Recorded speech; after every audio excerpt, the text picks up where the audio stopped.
Hello and welcome to Efficient Strategy Gaming. Today we're going to take a deep dive into the new Hearts of Iron 4 Peace Conference system.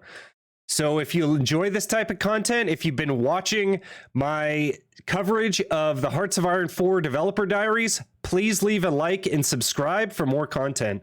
So let's get into this one. This one has been much anticipated. We've got ya boy Bobby here coming in hot with the next dev diary. And the first thing that they want to show us is that they have changed the verbiage on the peace conference from demands to bids. And we have 5 options at the top for demands, and then there's additional demands below. So we're going to get into the additional demands later.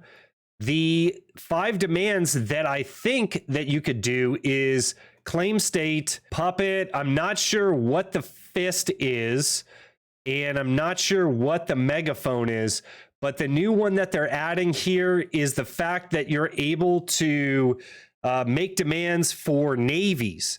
So that's going to be pretty cool. And overall, the UI, they've broken down the left side to the different countries and war scores that are in the peace conference. And then the right side here, I'm calling the summary.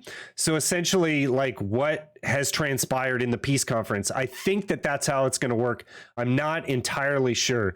So this is still work in progress here. And this is the old peace conference system. And this one is laid out much simpler. And yeah, I like it a lot. So the first thing that they want to show us here is the fact that they have added the ability to bid for capital ships.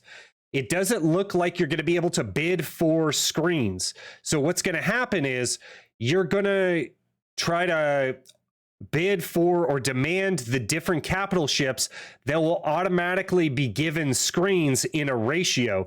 And I'm not sure if that's just battleships, heavy cruisers, what they consider capital ships. I would assume that it's heavy cruisers and battleships, and then you're just automatically going to get screens penny packeted out to the different nations that claim the capital ships. So that's pretty cool. And then if you look down here, it also looks like as you bid for these different capital ships, it actually will increase world tension. So you could imagine a scenario where, like in World War I, Germany was pretty upset after the war because they felt like they got screwed over at the peace conference. So you could make the argument that world tension after World War I was pretty high, despite the fact that there was a peace that occurred. The other thing that's interesting that came out of that you can do in this is you could actually make demilitarized zones. So here it is, your DMZ option. So I'm thinking mainly of like Rhineland starts out as a demilitarized zone at the beginning of the game, as well as the Bosporus down in Turkey, I believe, is another demilitarized zone. And so you have an option at the peace conference to negotiate these demilitarized zones, which would be crucial to not having subsequent attacks against like a defensive nation. So that's a really cool option. And these options that we're showing here are all going to be the stackable options. You make your demands, and then in addition to that, I think that you tag the territory. So they're showing that they have the ask for territory here, and then you could stack on demilitarizing said territory. It's going to be a peace conference system where there's going to be a lot of bartering involved, and not just we're just taking territories or puppeting and that's it. So there's going to be a lot of different options, and this is going to enable a lot of in-depth role playing. Okay, so the next 2 stackable options here for demands is going to be resource rights and war reparations. So I would assume what this means is that you could get resources from territories. So say Germany took France, and France wants to maintain the resources in, say, some territory that Germany wants. France could potentially vie for that in the peace conference. And then war reparations, it's got a little factory here.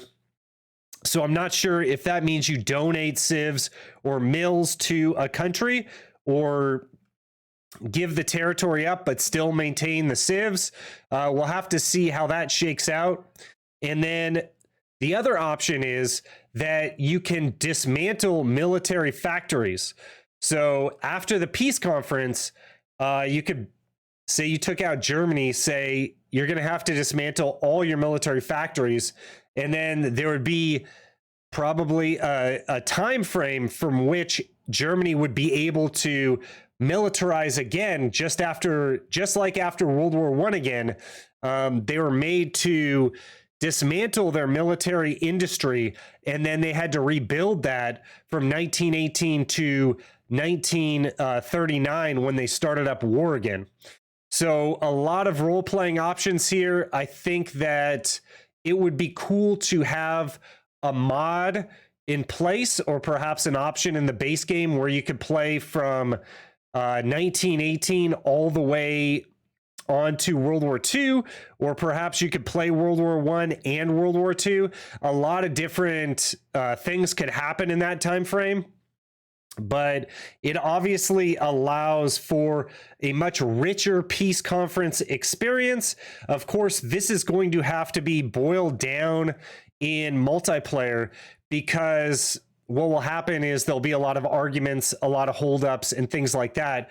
So there should be a multiplayer option, or the multiplayer mods might have to take away a lot of the accessory demands that we went over in this dev diary, because it would slow down gameplay. Some of the multiplayer games can be 4 to 6 hours long, so you don't want long peace conferences.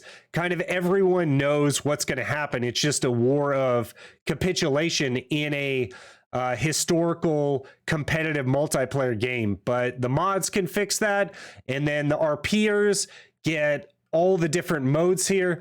If you know what the fist icon is and the megaphone icon is, please tell me in the comment section below. I can't think of what those two would be, but definitely the pawn here is to puppet.